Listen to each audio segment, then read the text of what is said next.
WBAY TV, your first alert station. Action 2 News This Morning live stream starts now. Hi there, good Wednesday morning. Welcome to our Action 2 News This Morning live stream. I'm Tammy Elliott. And I'm Emerson Lehman. Great to have you joining us on this first alert weather day. And we were talking about how awesome it was yesterday. Absolutely, and right? then when you look at the wind chills that we're experiencing today, it was like almost 70-degree difference, Bo. It's just been insane out there. It is quite the contrary compared to what we had yesterday. Yesterday was spring, now it's winter outside. But of course, it was so warm that we broke several records. Actually, I think people kind of assumed that considering how warm it was yesterday. 70s for many communities. Appleton, Green Bay, Oshkosh all reached 70. I know Wapaka reached 74 degrees. So it was very, very warm for this time of year. And of course, you can see all the new records and the previous records that were broken. They were swept. So yeah, it was a very historic day yesterday. But this morning, it's cold enough now that we are seeing snow. Now, fortunately, the snow has wrapped up, but we are still seeing some slippery conditions out there. Earlier, now the map is updating, so this is why it's blue, but just moments ago, there were still slippery stretches all across the Northwoods and the Green Bay area. So please take it slow out there. We've heard reports of crashes, and apparently there's a new crash that's been reported over at Oneida Street. Catherine will have more details about that momentarily. For your forecast, though, it is going to be windy, and we'll see sunshine and temperatures back up into the mid-20s. So it is going to feel like winter out there, and wind chills, and well, first off, the wind speeds. Look at that, 30 to 40 miles per hour today, all day from the northwest, and that's going to cause the wind chills to be down in the single digits. So it's funny how we go from 70-degree weather down to single digit and 20-degree temperatures. It's just crazy how quickly weather can change in a 24-hour timeline. Looking at the pinpoint predictor, though, for today, though, the snow is going to be done. We'll see clouds move out of here by mid-morning, and so by the afternoon, we'll start seeing more sunshine, and that can help melt away the snow and the ice that's still on the roads. So this is not going to last very long. The conditions will get a lot better.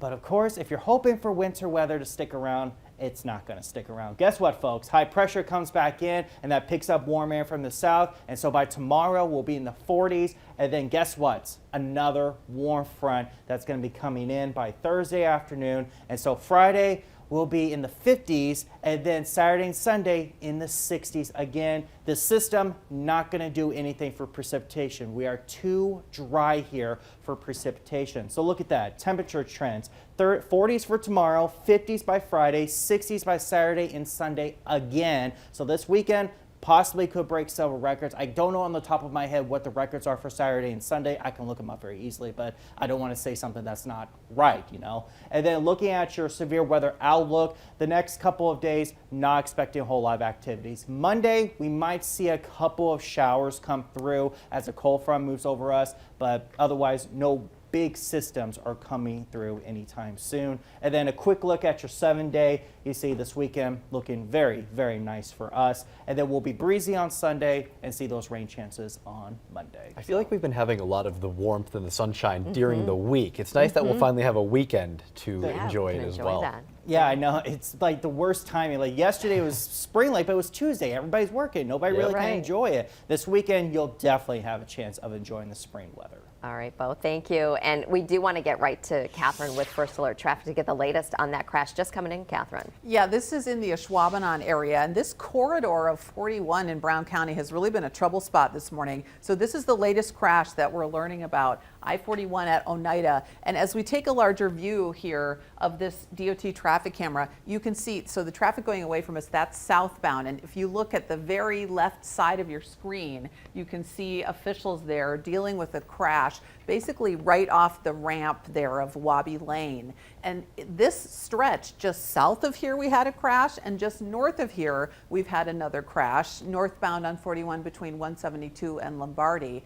I talked to, when we hear about these crashes, we always call the different counties where things are happening. And so I called the Brown County Dispatch Center, and the supervisor there told me that they really are hoping people slow down this morning because it's just not been a great day so far. You can see a broader look here. Things have really improved since earlier in the morning.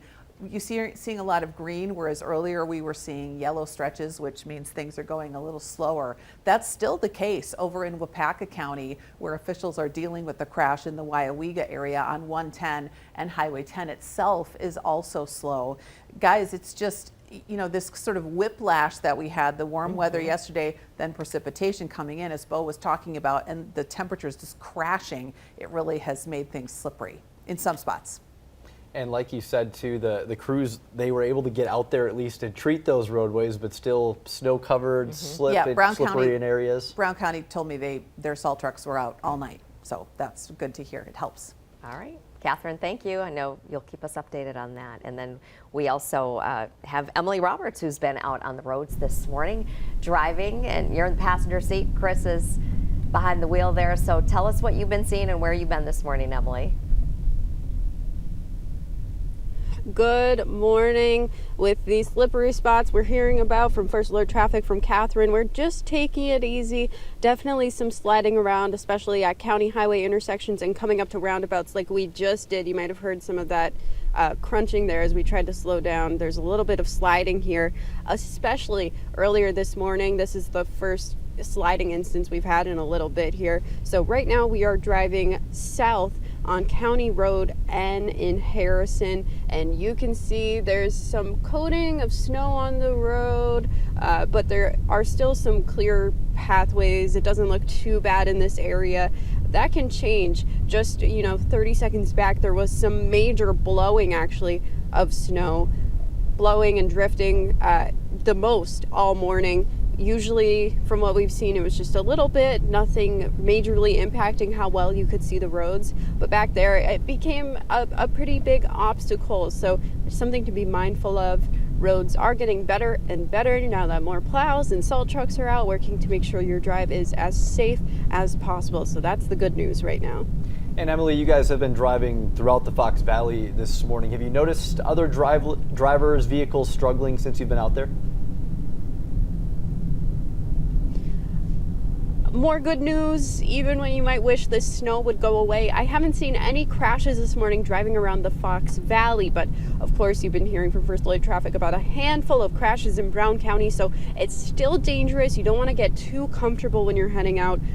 Moments ago, one person did slide around, entering a roundabout, not us, even though we did a little bit as well, but they actually pretty majorly slid around, straightened back out, thankfully. But most people are driving for the conditions, going a little bit under the speed limit. Still the chance you'll run into an outlier, might feel a little bit uncomfortable depending what your situation looks like. I've been in Appleton, Greenville, Kaukauna, Little Chute, Neenah, a pretty big array everywhere in between, bringing you a first look at the roads. Some areas pretty clear, like right now just a little bit slushy. Some areas look a little bit more wet. Other areas snow covered. And even in your neighborhood, when you walk out your door today, you could see a pretty decent snow covering on your road if plows haven't been out there, community members haven't been shoveling away. Our photojournalist says even when it looks okay, it's a little bit slippery. So like I said earlier, you don't want to get too comfortable today. All right, Emily, thank you so much. Safe drive to you guys back to the office in the valley. Appreciate it. Don't put those snow scrapers away just yet. You're going to need them. All right, now to a First Alert update on the disappearance of Elijah Vu. I want everybody to continue, don't stop, just searching for my baby Elijah. Such an emotional family there. The missing 3-year-old Vu still missing over a week after his disappearance in the Two Rivers area. And Two Rivers police saying that everyone involved in those searches committed to bringing him home safely. The FBI offering a reward of up to $15,000 for information that could lead to the location of Elijah or the arrest of those involved in his disappearance. You can call the number that you see right there on your screen, 844-267-6648. That's the state tip line if you have any information. And Kristen Allen is joining us live outside Two Rivers City Hall this morning. What is the police chief's message right now, Kristen?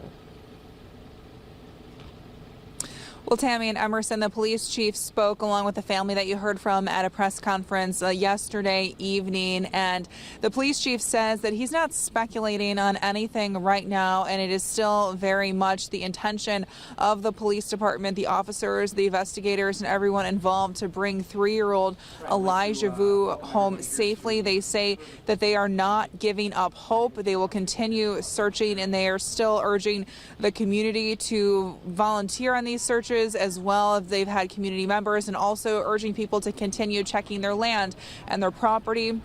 And also, if they know anything, if they see anything suspicious, to call that tip line that you mentioned. And Kristen, we've been hearing from Elijah's family as well. What have they been saying? We heard from them during that press conference again yesterday evening, very emotional. As you heard, they are pleading with the community to continue looking for Elijah as well. The family has their own organized searches that they are doing alongside of the police. They are taking a break, but will be coming back on Thursday to continue searching. And they just want to urge the community to keep volunteering, to keep coming out for these searches so that they can find 3-year-old Elijah Vu. All right, Kristen, thank you. We'll keep following this search for Elijah. And want to talk now about First Alert safety with Aisha this morning. A couple of topics, and we're starting with the recall for Toyota trucks. Yeah. The Tacoma, right? This is a popular one that you see out on the roads a lot there. Yeah, when I saw this morning, I thought to myself, didn't they just have a recall? And they have. This is another major recall in the span of a week. For the Tacoma, which is a very popular truck. They're recalling 381,000 of them. And Toyota, I didn't know this until this morning, but they're the world's largest automaker, so it is a big deal. And they say that the truck's rear axle bolts can get loose and could potentially cause the axle to detach. I know you're more of a car guy. I didn't really know what that meant. I just know that it's not good. safe. It's not a good thing. Not a good problem to have. Not a good thing. So it's for the model years 2022, 2023. And Toyota does say that you might be hearing from them if you're impacted, but you probably don't want to wait. A good idea is to just go to your local dealer, and then they can check to see if the rear axle is okay. They can inspect it for you. That is your best bet to make sure that you are safe. You don't want to mess with that. Like Emerson said, it's a big deal. But Toyota hasn't really said if this glitch has caused any accidents. We'll keep you posted. But the other one was another issue where 280,000 trucks and SUVs were recalled. I guess they were moving forward when they were neutral. So just thought people should know. Also not a good thing. Not a good thing either. So good heads up this morning. And then also talking about nationwide recall as well with eye ointments, right? Yeah, these Had are a lot of these products lately. Yeah, it seems like. a lot of the eye drop stuff. This is for an ointment, still for the same reason where it could be contaminated, but they are concerned with this ointment. The brand's from Brassica Pharma Private Limited. So they're sold at places like Walmart and CVS, and you're seeing right there on your screen that they're under the brand Equate, which is a pretty popular brand. It's the generic brand in a lot of stores, and the CVS brand right there.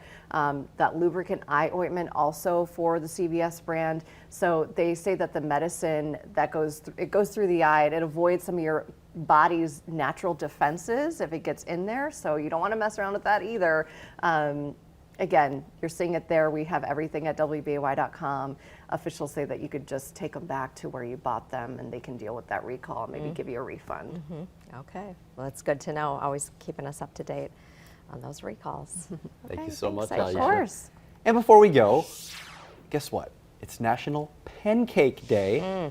I love pancakes. And if you are a big fan of flapjacks, then you will want to know about this unique rental home in the pancake capital of the South. I didn't know that was a thing, but it's the Eggo House of Pancakes in Gatlinburg, Tennessee. Oh, look at it. As you can see, it's shaped like a short stack of flapjacks, complete with a stick of butter. That's the shape of the chimney. Okay, it's a chimney shape. Okay, butter. I get it. And then breakfast inspired decor. Look at the side table. The wall what too. is Oh that? my Okay, goodness. and there also is a freezer full of pancakes in every flavor, along with the fountain of maple syrup. Every flavor. You get the blueberries, the chocolate chip. It's a true pancake paradise. And the best part, you could stay for free. Bookings for March can be made exclusively on HomeToGo.com starting today at noon, celebrating National Pancake Day. What's your favorite kind of pancake, everybody? I like chocolate chips. I was just gonna say Chocolate chips. Are you a purist? Anyone just maple syrup, or you like other things? I don't know. Oh gosh, strawberry banana. There we go. Ooh, Yeah, that sounds good. I was like, oh my gosh, I know what it is, but it's not strawberry banana. That's what I choose. Berries, lots of butter. I lots add berries to syrup. mine too. Oh, yeah. And It's one a of good palette for a lot of different things. One of Yeah. the things I do is I put just about a teaspoon of vanilla in my pancakes yeah. to add a little bit more flavor. That sounds Yes, delicious. cinnamon and vanilla. A cinnamon too. Yeah, that's good. IHOP. One time I was at IHOP and they gave you the option to have a scoop of ice cream with your pancake. Oh. And I thought it was the weirdest thing, but when I tried it, I'm like, life changed. Bring it on. Just life Ice changing. cream for breakfast. I like that. Why not? It's fun being an adult. breakfast Do what you want. Yeah, that's true. Yeah. Breakfast for champs. Why not? Did you hear my Deliciousness. stomach grumbling? Seriously, it was. We're just Starving. thinking about it. End It of the makes you show. hungry. And now it's even worse. All right. Well, maybe we can take a break and get some food. I know you guys are Please. getting ready for the update during Good Morning America. Thanks for Yes. being here with us, by the way, Bo. Oh, yeah, no Appreciate it. problem. And for Steve this morning. Oh, love covering. Love coming in this morning and being with these lovely people. Little And you bit brought the busy first with the alert first- weather right, with you, right. yeah. Yeah, I brought the first alert weather day with you, so maybe, I don't know, maybe I shouldn't cover as often so I don't bring this crazy weather for you guys. Steve was smart, right? Yeah. Not coming in today. He got the nice day He gets yesterday. to stay bundled up at Where's he home. at? Yeah. He planned ahead. He knew. He did. We'll let them go get set up for their cut in. Thanks so much for joining us for our live stream, everybody, and we will see you tomorrow.